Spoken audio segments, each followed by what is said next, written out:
လွန်ခဲ့တဲ့နှစ်ပေါင်း30ကျော်လောက်ကအညာဒေသရွာလေးတွေရမှာပေါ့ရွာရဲ့အနောက်ဘက်အထွတ်မှာလူသွားလူလာပြက်တဲ့နောင်မင်ကွေးဆိုတာရှိတယ်အဲ့ဒီကွေးမှာနှစ်တရာကျော်တက်တန်းရှိတဲ့ညောင်မုတ်စိတ်ပင်ကြီးတစ်ပင်ရှိပြီးတော့နေသင်းဘက်တောင်လူတွေတိတ်မသွားရဲကြဘူးဒါပေမဲ့ရွာထဲကကိုတာထူးဆိုတဲ့လူမိုက်တယောက်ကတော့အဲ့ဒီအယူတဲတာတွေကိုလုံးဝဂရုမစိုက်ဘူးသူကအရက်ကြိုက်တယ်တရက်တစ်စေးဆိုတာမရှိဘူးလို့ခံယူထားသူပါတရက်တော့ရွာလူပွဲတစ်ခုကနေကိုတာထူးတယောက်ရံမှုပြီးတော့ပြန်လာတယ်အချိန်ကည7:00နာရီခွဲလောက်ရှိပြီရွာလူကြီးဥပကနှမ်းသတိပေးလိုက်ပြီးတယ်ဟဲ့ကောင်တာထူးညနေနေပြီညောင်မင်ကွေးဘက်ကမပြန်နဲ့တော့ရွာလေလန်းကပဲပတ်ပြန်กว่าဒီရက်ပိုင်းအဲ့ဒီနားမှာမကောင်းတဲ့တွင်းတွေကြားနေရတယ်ကိုတာထူးကရီမောရင်းနဲ့ပြန်ပြောလိုက်တယ်ဦးလေးကလည်းဗျာကျောက်ကလူမိုက်ပါတရက်လာရင်အရက်နဲ့ပတ်လိုက်မှာပေါ့စိတ်မပူနဲ့ကြောက်သွားပြီပြောဆူနဲ့ကိုတာထူးတယောက်ဂျိုင်းနဲ့ခြေလန်းတွေနဲ့ညောင်မေကွေးဘက်ကိုထွက်လာခဲ့တယ်လမ်းတစ်လျှောက်လုံးလေတိုးတန်နဲ့သူ့ရဲ့6လေးနင်းမိတဲ့အတန်ကလွှင်းရင်ပတ်ဝန်းကျင်ကတိတ်ဆိတ်လို့နေတယ်ညောင်မင်ကွေးနားကိုရောက်တော့လေကရုတ်တရက်ငင်းကျသွားတယ်ပတ်ဝန်းကျင်တစ်ခုလုံးအေးဆက်သွားတယ်လို့ပဲအဲ့ဒီချိန်မှာညောင်မင်ကြီးအောက်ကနေနီးအောင်မှိန်လေးလင်းနေတာကိုတာထူးတွေ့လိုက်ရတယ်အနာတိုးသွားကြည့်လိုက်တော့မိမတယောက်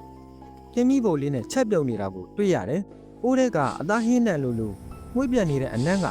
ကိုတာထူးရဲ့ပိုက်ကိုစားလောင်လာစေတယ်။အရက်မူးနေတဲ့အချိန်နဲ့ကြောက်စိတ်မရှိပဲသူ့နားကိုကတ်သွားလိုက်တယ်။ဟောဗျာဒီချိန်ကြီးဘယ်သူများချက်ပြုံနေတာတော့အနံ့ကလည်းမွေးလာကြီးလား။အဲ့ဒီမိမကကြောပိထားရကနေဖြည်းဖြည်းချင်းလှည့်မကြည့်ပဲအတန်အေးလေးနဲ့ပြန်ဖြေတယ်။ကျမထင်မိုးနဲ့ပြန်လာရင်စားကိုချက်နေတာပါရှင်။စားနေကိုကြီးလည်းဝင်စားသွားပါလား။ကိုတာထူးလည်းဝမ်းသာသွားချက်ချင်းဝင်ထိုင်လိုက်တယ်။မိဖို့ပြီးမှငပြောဘက်နဲ့ထည့်ထားတယ်။သမင်းနဲ့အသားဟင်းတစ်ပုံကြီးသူလည်းအားရပါရလက်နဲ့နိုင်ပြီးစားတော့တာပဲဟာကောင်းလိုက်တာဗျာဒါဘာအသားလဲကြက်သားလားဝက်သားလားစားလို့ကောင်းလိုက်တာကိုတာထုပလုံဝိုင်းရင်းနဲ့မေးလိုက်တယ်မိမကခေါင်းကိုမမော်ပဲဆက်ပြီးတော့ချက်ပြုံနေရင်းကပြန်ပြောတယ်စားလို့ကောင်းရင်လမ်းကစားပါကိုကြီးဒါကျမခင်မောတွေစားထားတဲ့အတူစားပါကိုတာထုလည်းဂီယူးမဆိုင်ပဲဘိုက်ကောင်းအောင်စားလိုက်တယ်စားပြီးတာနဲ့အရက်ရှင်ရောဘိုက်တင်းတာရောပေါင်းပြီးတော့အဲ့ဒီညောင်မင်းချိန်ရင်းမှာပဲအိပ်ပျော်သွားခဲ့တယ်မနဲ့လင်းလို့ကြက်တော်တန်ကြားမှကိုတာထုနိုးလာတယ်မျက်လုံးဖွင့်လိုက်တော့နေအောင်ကြီးကစူကနေပဲသူ့အကြောင်းဆန်းမှုပြင်လိုက်တဲ့ချိန်မှာသူ့လက်ထက်မှာစိုးစီးစီအရာတစ်ခုကိုကင်ထားမိသူလို့ခံစားလိုက်ရတယ်ဟမ်ဒါဘာကြီးလဲသူ့လက်ထက်မှာကင်ထားတာကညကစားလို့ကောင်းပါတယ်ဆိုတဲ့ကြက်သားတော့မဟုတ်ဘူးပုတ်ပွားနေတဲ့ဖက်ပြုတ်သေးကြီးတစ်ကောင်ဖြစ်နေတယ်ကိုတာထုအလန်တကြားထအောင်ပြီးလွှင့်ပစ်လိုက်တယ်သူ့ဘေးပတ်ဝန်းကျင်ကိုကြည့်လိုက်တော့ညကတွေးခဲ့တဲ့မီးပိုလည်းမရှိမိမလည်းမရှိသူအိတ်နေတာကညောင်မင်းချင်းရင်းကမြေပုံမုံမို့လေးတစ်ခုပေးမှာအဲ့ဒီမြေပုံမုံမို့လေးရဲ့ထိတ်မှာစိုက်ထားတဲ့တိုင်ငုတ်တော်လေးတစ်ခုကိုတွေးလိုက်ရတယ်အဲ့ဒီတိုင်မှာကတ်ထားတဲ့စာရွက်နန်းနန်းလေးကိုဖတ်ကြည့်လိုက်တော့မှကိုတာထုတယောက်တွေးပြတ်မတက်ဖြစ်သွားတယ်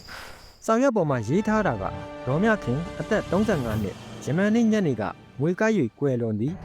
ကိုတာထုညကစားခဲ့တဲ့ထမင်းမုံဆိုတာကဒေါ်မြခင်ရဲ့အုပ်ကူရှိမှာမြေချခဲ့တဲ့ရက်ကတင်ထားတဲ့မြေစာထမင်းတွေဖြစ်နေတယ်သူ့ပါဇက်ထဲမှာလည်းရှုံနေသဲတွေနဲ့အတူပုတ်ဟောင်းနေတဲ့အနံဆိုးတွေကလှိုင်တက်လာတယ်အဲ့ဒီချိန်မှာပဲညောင်မင်းကြီးပေါ်ကနေမိမတယောက်ရဲ့ရီတန်လွင်လေးကိုကြားလိုက်ရတယ်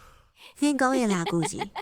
ကိုတာထုအပေါ်ကိုမော့ကြည့်လိုက်တော့ညောင်ကိုင်းပေါ်မှာခြေစင်းထိုင်နေတဲ့ဒေါ်မြခင်ကိုတွေးလိုက်ရတယ်သူမရဲ့မျက်နှာကပြာနန်းနေပြီးပါဇက်ကနေတွေးမဲတွေစီးကြနေတယ်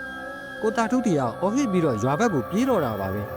အဲ့ဒီနေ့ကစပြီးကိုတာထုကအရက်လက်ဖြတ်လိုက်တယ်လို့ညဘက်ဆိုအိမ်မင်းတော့လုံးဝမထွက်ရဲတော့ပါဘူး